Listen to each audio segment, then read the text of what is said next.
Police દ્વારા 6 bogus સરકારી કચેરીઓના મહાકૌભાંડ સામે ચાલી રહેલ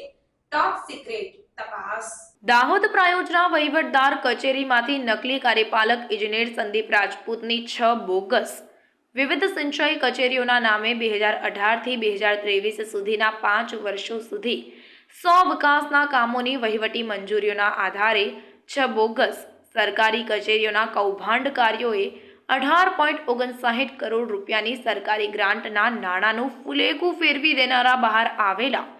ચોંકાવનારા મહાકૌભાંડથી ગુજરાત સરકાર અને સત્તાધારી ભાજપનો રાજકીય માહોલ પણ સ્તબ્ધ થઈ જવા પામ્યો છે. દાહોદ પોલીસની તપાસ ટીમો દ્વારા 4 આરોપીઓની પૂછપરછો બાદ વડોદરાના અટક કરાયેલા મુખ્ય સૂત્રધારો પૈકીના એઝાઝ સૈયદ અને ડોક્ટર સૈફ અલી સૈયદની પોલીસ રિમાન્ડ વચ્ચે સઘન પૂછપરછો શરૂ કરાઈ છે. તેમાં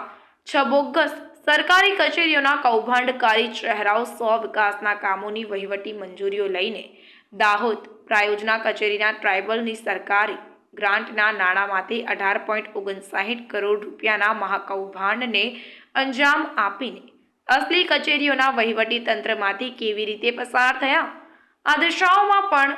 દાહોદ પોલીસ દ્વારા ટીમોના સત્તાધીશોએ ટોપ સિક્રેટ જેવી તપાસો હાથ ધરી છે. એમાં બોગસ સરકારી કચેરીના કરોડો રૂપિયાના કૌભાંડને સાથ આપનારા અસલી કચેરીઓના કર્મચારીઓથી લઈને ભાગ બટાઈ રહસ્યો સુધી પોલીસ તપાસો મક્કમતાપૂર્વક પહોંચશે તેવા સંકેતો દેખાઈ રહ્યા છે. આ સાથે જ અસલી આરોપી અધિકારીઓના મોબાઈલ ફોનમાં છુપાયેલા ચોંકાવનારા રહસ્યો ભૂકંપ સર્જે તેવા હશે. છોટાઉદેપુર જિલ્લાના બોડેલી ખાતેથી નકલી કાર્યપાલક ઇજનેર સંદીપ રાજપૂતની બોગસ સિંચાઈ કચેરી ઝડપાઈ ગઈ હોવાની ખબરોથી દાહોદ પ્રાયોજના વહીવટદાર કચેરીનો વહીવટ પણ અંદર ખાને ચોંકી ઉઠ્યો હશે. એટલા માટે કે આપની કચેરીમાં પણ સંદીપ રાજપૂતની બોગસ સરકારી કચેરીઓના ચોંકાવનારા ખેલો છુપાયેલા હોવાની આશંકાઓથી દાહોદ પ્રાયોજના કચેરીના તત્કાલીન વહીવટદાર અને નિવૃત્ત IAS BD નામા દ્વારા મુખ્યત્વે કોના સંપર્કમાં હતા અને શું અને કેવા પ્રકારની વાતચીતો કરી, આ રહસ્યોને ઉજાગર કરવા માટે દાહોદ પોલીસ તંત્રની ટીમોએ